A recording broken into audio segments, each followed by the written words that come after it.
Halo teman-teman, kembali lagi di channel Wiwit Kurniawan. Di video kali ini kita akan ngobrol tentang sesuatu yang penting banget, yaitu rahasia menciptakan realitas positif dalam kehidupan sehari-hari. Banyak dari kita yang sering merasa terjebak dalam rutinitas dan berfokus pada hal-hal negatif kan. Nah, kali ini kita akan cari tahu gimana caranya menciptakan realitas yang lebih positif, yang bukan hanya soal berpikir positif, tapi lebih dalam dari itu. Yuk langsung aja kita mulai.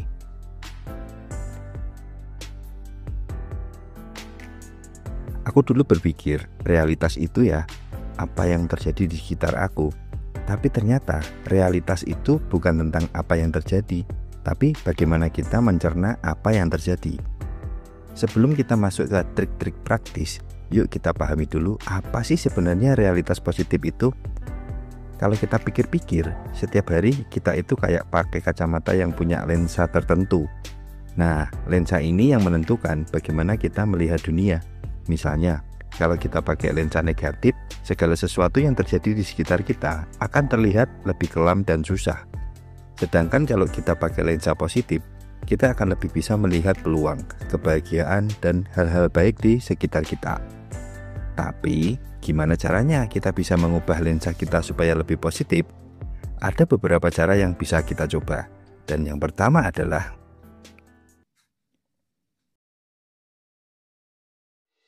gini ya, kita tuh kadang lupa bahwa reaksi itu pilihan, bukan refleks otomatis. Aku dulu gampang banget ke bawah suasana. Bangun tidur telat sedikit, langsung bete. Ada yang motong jalan, langsung miso-miso. HP lobet, langsung bilang, ya siap banget hari ini. Sampai suatu hari aku ketemu satu pola menarik.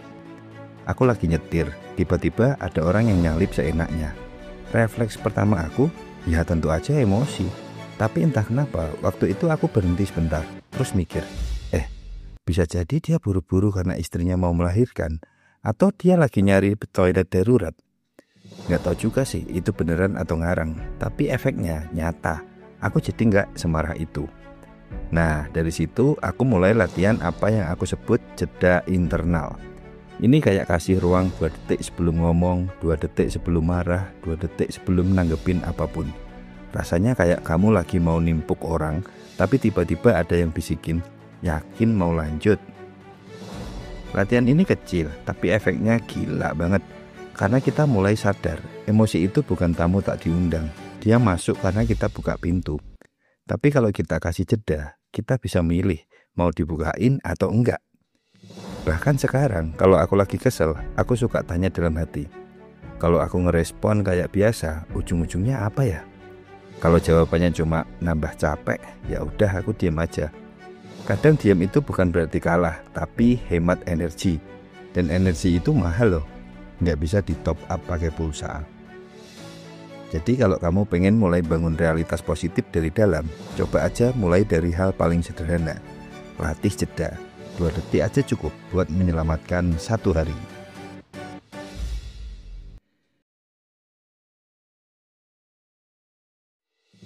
Aku pernah baca, katanya otak manusia itu lebih suka melabeli daripada memahami. Dan itu bener banget, kita tuh cepet banget ngasih cap ke segala hal. Dan masalahnya, cap itu jarang kita update. Contohnya, aku pernah trauma sama suara detik jam dinding. Kenapa? Karena waktu kecil, aku pernah dihukum duduk diam di ruang tamu selama 1 jam. Cuma dengerin jam berdetik. Karena aku pecahin gelas. Sejak itu, suara jam jadi kayak alarm dosa. Tapi beberapa tahun lalu, aku coba terapi kecil-kecilan. Aku beli jam dinding baru, aku pasang di ruang kerja, dan aku bilang ke diri sendiri, detik ini bukan hukuman, ini pengingat bahwa aku masih punya waktu. Sound catchy ya, tapi itu bekerja. Dan dari situ aku sadar, makna itu bisa kita desain ulang.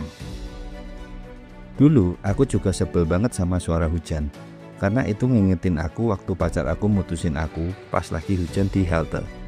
Ya, klise banget kayak sinetron. Tapi sekarang suara hujan jadi soundtrack healing aku. Karena aku kasih makna baru. Hujan itu bukan tentang patah hati, tapi tentang tumbuhnya hal-hal yang gak kelihatan. Kita gak bisa kontrol semua kejadian, tapi kita bisa kasih judul baru buat setiap adegan. Sama kayak kamu nonton film. Satu orang bilang ini film sedih, yang lain bilang film inspiratif. Padahal filmnya sama, yang beda apa? Ya sudut pandangnya. Dan kadang hidup kita juga butuh diedit kayak naskah. Yang pahit ditandai sebagai pelajaran, yang gagal ditandai sebagai awal, yang hancur ditandai sebagai ruang kosong buat dibangun ulang. Jadi kalau kamu merasa realitasmu kelam, mungkin bukan karena hidupmu gelap, tapi karena kamu belum nyalain lampu maknanya.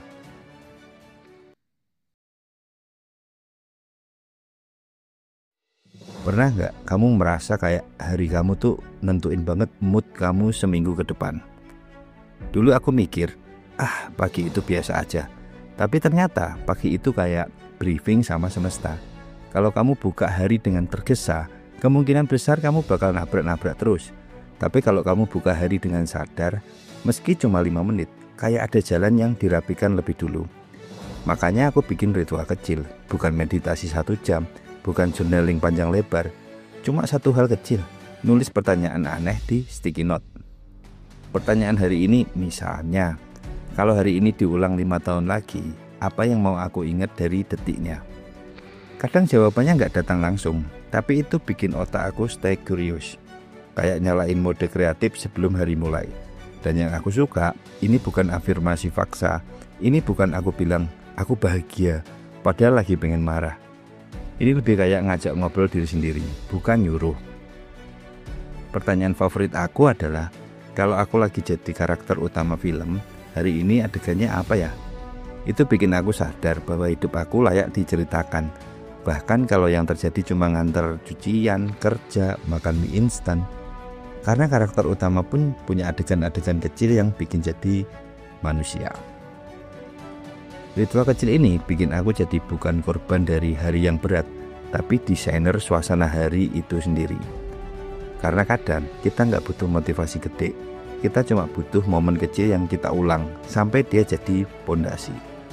Dan percaya deh, pagi yang dirancang dengan niat, walau cuma 5 menit, bisa jadi pembuka pintu buat realitas positif yang jauh lebih luas.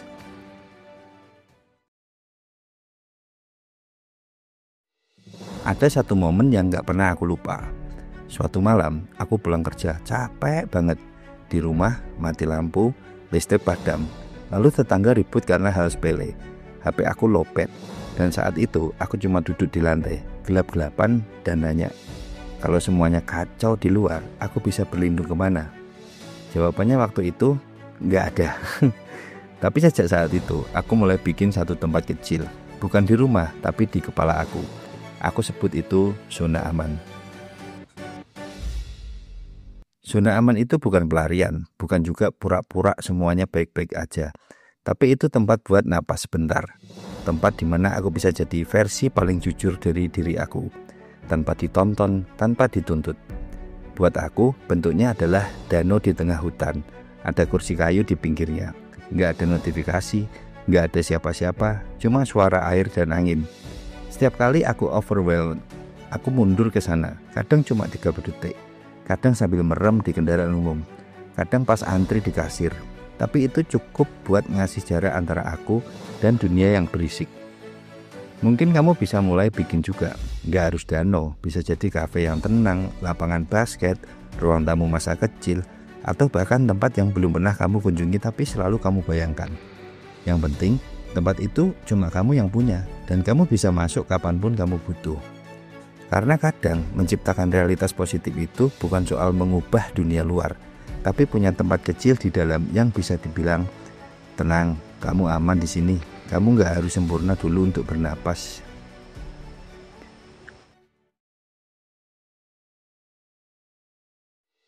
Kadang kita mikir, realitas itu sesuatu yang datang ke kita, kayak cuaca, nggak bisa diprediksi. Kita cuma bisa nerima. Tapi setelah banyak jatuh bangun, aku belajar satu hal penting. Realitas bukan cuma yang terjadi, tapi gimana kita memandangnya.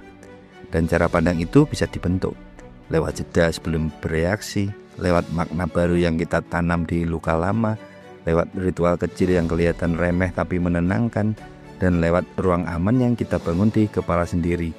Karena kadang dunia luar gak selalu ramah. Kalau kamu ngerasa realitasmu berat, kamu gak sendirian. Tapi jangan buru-buru nunggu dunia berubah. Coba aja mulai dari satu hal. Pilih satu cara baru untuk merespon hari ini. Boleh sesimpel gak ngegas pas macet, atau senyum ke diri sendiri di kaca sebelum tidur. Itu udah cukup kok untuk mulai menciptakan realitas yang lebih manusiawi. Dan percayalah, kita bukan korban dari hidup. Kita adalah penulis kecil dari bab yang sedang kita jalani. Hari ini aku memilih menciptakan realitas aku sendiri. Realitasmu bukan hanya cermin dari dunia luar, tapi juga pantulan dari isi pikiran dan niatmu sendiri. Kalau kamu merasa video ini relate atau pengen berbagi pengalaman kamu soal menciptakan realitas sendiri, tulis di komentar ya, aku akan baca satu-satu. Dan kalau kamu suka konten begini, jangan lupa like, subscribe, dan share ke temanmu yang juga lagi butuh ruang aman buat mulai dari dalam.